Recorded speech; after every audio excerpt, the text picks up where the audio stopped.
In the first part of this build, I showed you how I built the carcass, added a melamine top, installed a vise, and put solid wood trim around the top. In this video, let's finish the build by installing T-track in the top, making and installing 19 drawers, and adding the finishing touch of walnut drawer fronts.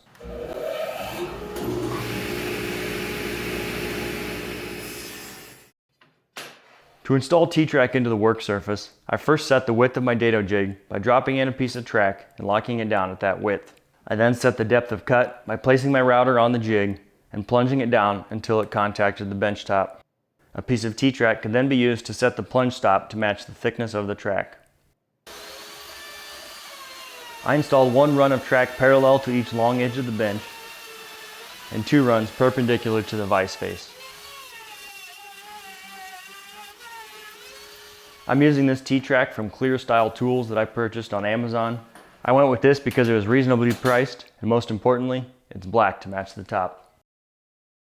After laying everything out, I started installing it and cutting pieces down as needed with the table saw. Aluminum can be safely cut using wood cutting tools. Just take it really slow and be sure to wear eye protection. As you can see, little bits of aluminum flying around in this clip.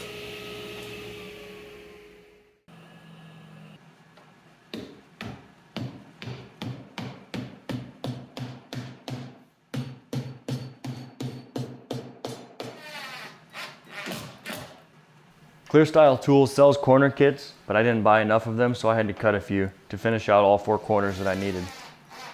I started by marking a line across one end of the track with a square, then cut it with a miter sled on the table saw. So I line up this line with this side of the kerf, make a cut, and I'll flip it over and line up this line with this side of the kerf. And theoretically that should give me a centered 45-degree joint.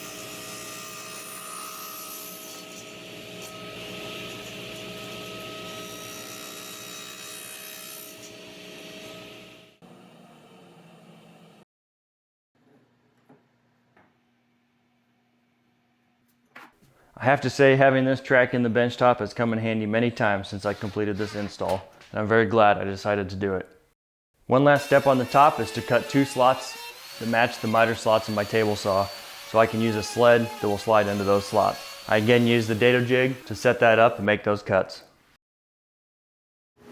Next up is making the drawers. I previously did a full video on my drawer making process using this miter fold dado stack. So definitely check out that video, and today I'll just show you the quick version of how I did it.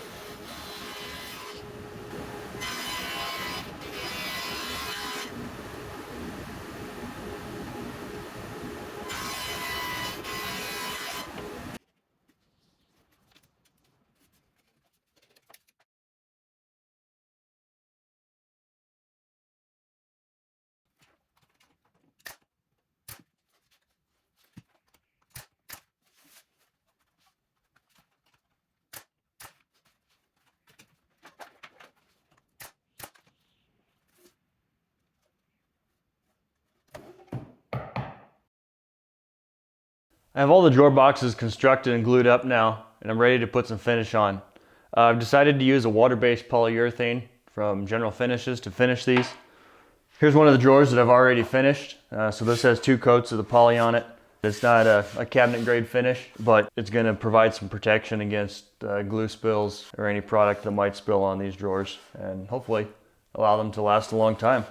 So I'm going to go ahead and sand these lightly. I'm just using 1 grit 220 on a random orbit sander. I'm not trying to make high grade cabinets here, just making shop drawers. So knock the rough spots off, spray a couple coats of finish on, and we'll call it good.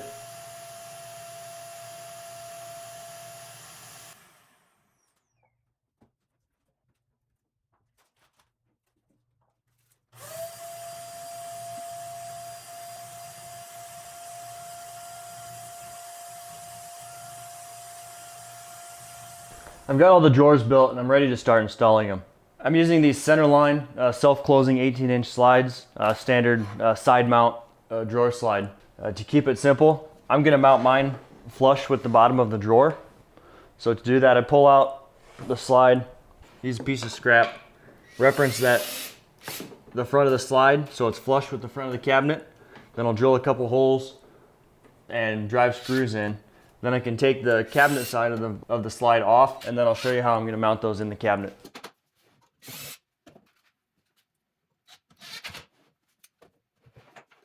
With the slides installed on the drawer half, I can now focus on attaching them to the inside of the cabinet here. To do that, I've cut a series of spacers.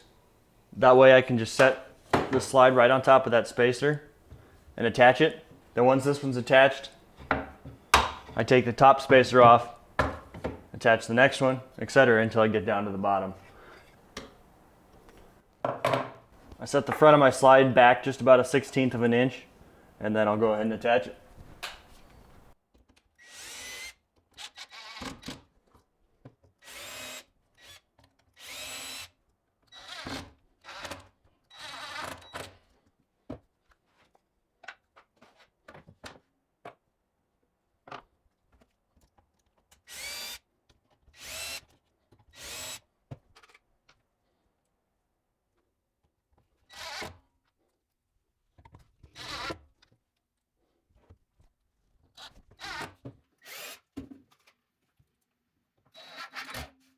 Now is when you cross your fingers and hope that everything fits.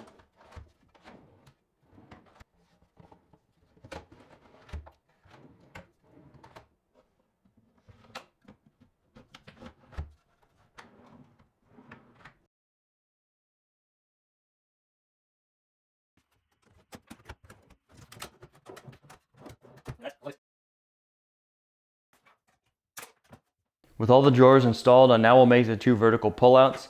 These are a simple plywood construction with glued and brad nailed butt joints.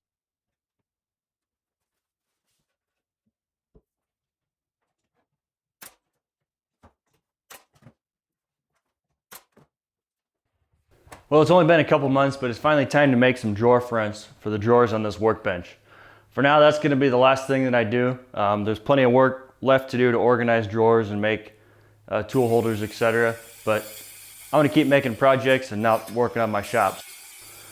To make the drawer fronts, I've got a pile of walnut back here. I bought green last year, and I've sorted off a bunch of the pieces that aren't going to be any good for making furniture. I've got a bunch of sapwood or bark, so I'm going to try to use as much as that, and why not use walnut to make drawer fronts on your shop bench?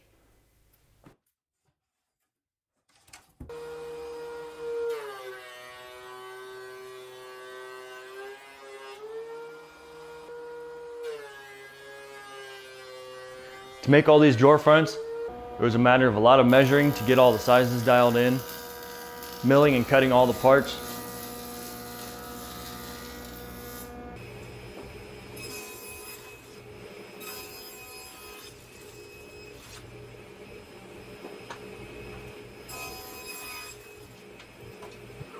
Gluing a few to make larger panels, and then installing them.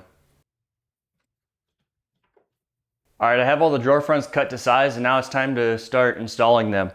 I'm first gonna drill holes for the cabinet hardware. So I'm using this cabinet hardware jig from True Position Tools. I'll go ahead and drill the mounting holes for all of the handles, and then I'll use those mounting holes to fasten them to the drawer temporarily so I can then secure them from the back.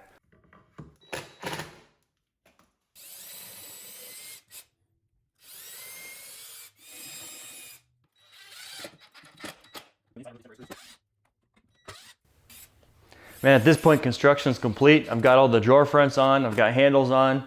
I still need to sand the drawer fronts and apply finish, but that's gonna have to wait until a later date because I've got other projects to start working on. I started this build months ago and it's been in various stages of completion since then, but I've been using it a ton and it's been super handy to have in my shop. I hope you've enjoyed watching this build as much as I've enjoyed using it and building it. Until next time, I appreciate you tuning in and watching me work in my shop. I hope you've learned something today, and stay tuned for more videos soon.